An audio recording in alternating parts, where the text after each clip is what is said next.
ഇന്നത്തെ വീഡിയോ ശാസ്താംകോട്ട അമ്പലത്തിൽ പോയതാണ്. അവിടെ ഉത്സവം തുടങ്ങിയിട്ടുണ്ട് അമ്പലത്തിൽ. അപ്പോൾ നമ്മൾ ഈ വൈകുന്നേരം രാത്രിയിൽ ഭഗവാൻ ഈ ആനപ്പുറത്ത് എഴുന്നള്ളുന്നതുണ്ട്. അപ്പോൾ അത് കാണാനായിട്ട് നമ്മൾ പോയി. അപ്പോൾ അതിൻ്റെ ഒരു വീഡിയോ ആണ്. അപ്പോൾ നമുക്ക് വീഡിയോയിലിട്ട് പോയാലോ. നമ്മൾ ചെന്ന സമയത്ത് ആനയെ അവിടെ ഇങ്ങനെ തയ്യാറാക്കി നിർത്തിയിട്ടുണ്ടായിരുന്നു, നെറ്റിപ്പട്ടൊക്കെ വെച്ചിട്ട്. പിന്നെ ഒരുപാട് താലപ്പൊലി അവിടെ ഒരുക്കി വെച്ചിട്ടുണ്ടായിരുന്നു.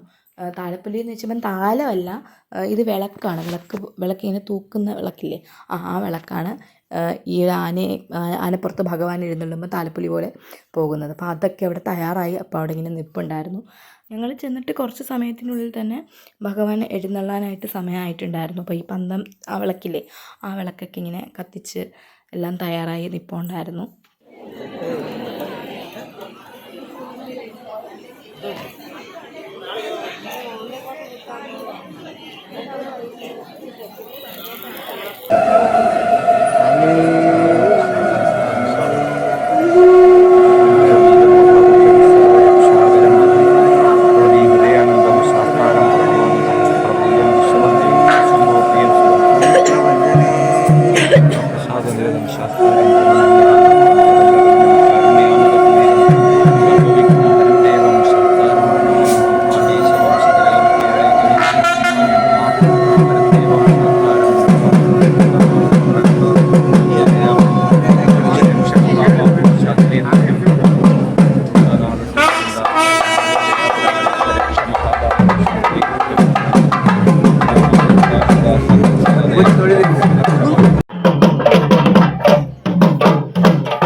ആനപ്പുറത്തേറി ഈ അമ്പലത്തിന് ചുറ്റും പ്രദക്ഷിണം വെക്കും. അപ്പം ഒരു പ്രദക്ഷിണം കഴിഞ്ഞു. അപ്പോൾ നമ്മൾ അമ്പലത്തിൻ്റെ മുൻഭാഗത്തോട്ട് വന്നു. പിന്നെ ഈ അമ്മയൊക്കെ പറഞ്ഞു കേട്ടിട്ടുണ്ട്, പണ്ടൊക്കെ ഈ ഉത്സവം, ഇപ്പോൾ ഒന്നാം ഉത്സവം രണ്ടാം ഉത്സവം എന്നൊക്കെ പറഞ്ഞില്ലേ, ഇപ്പോൾ ഒന്നാം ഉത്സവം ആണെങ്കിൽ ഒരാന, രണ്ടാം ഉത്സവം ആണെങ്കിൽ രണ്ടാന, അങ്ങനെയൊക്കെ ആയിരുന്നു എന്ന്. ഇപ്പോൾ എന്തായാലും ഒരാനയേ ഉള്ളൂ.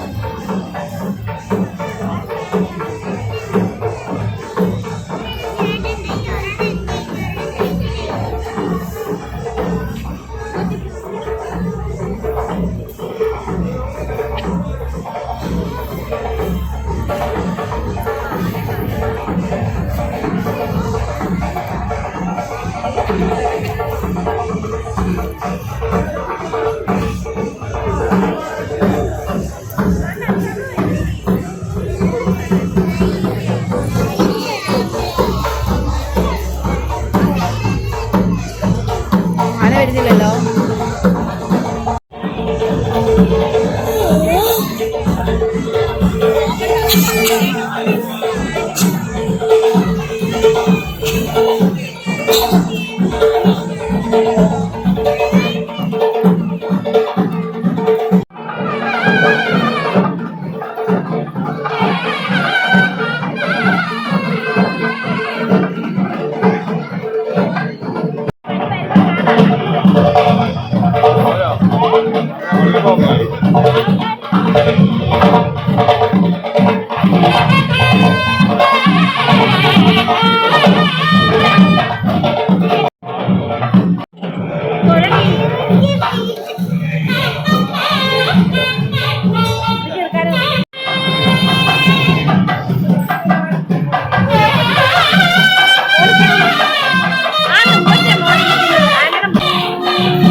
അങ്ങനെ ഭഗവാൻ ആനപ്പുറത്ത് എഴുന്നള്ളുന്നതൊക്കെ കണ്ടിട്ട് നമ്മൾ തിരിച്ച് വീട്ടിലോട്ട് പോകാം എന്നുള്ളൊരു പ്ലാനായി. ശാസ്താംകോട്ടക്കാരിയാണ് എങ്കിൽ പോലും ഞാൻ ആദ്യമായിട്ടാണ് ഭഗവാൻ ഉത്സവ സമയത്ത് ഇങ്ങനെ ആനപ്പുറത്ത് എഴുന്നള്ളുന്നത് കാണുന്നത്. പിന്നെ നമ്മളിനി പുറത്തിറങ്ങിയപ്പോൾ അവിടെ സ്റ്റേജിൽ നാടകം തുടങ്ങിയിട്ടുണ്ടായിരുന്നു. അപ്പോൾ കുറച്ച് നേരം അത് കണ്ടപ്പോഴത്തേക്ക് നമ്മുടെ കൂടെയുള്ള പിള്ളേർ സെറ്റിനെല്ലാം വിശന്നു, എനിക്കും വിശന്നു. അങ്ങനെ ഞങ്ങൾ കടയിൽ പോയി കോളിഫ്ലവർ കഴിച്ചു. അവിടുന്ന് പിന്നെ ഞങ്ങൾ കോളിഫ്ലവറൊക്കെ കഴിച്ചിട്ട് നമ്മൾ അവിടുന്ന് തിരിച്ച് വീട്ടിലോട്ട് പോയി. അപ്പോൾ ഇന്നത്തെ വീഡിയോ ഇത്രയേ ഉള്ളൂ. Bye bye.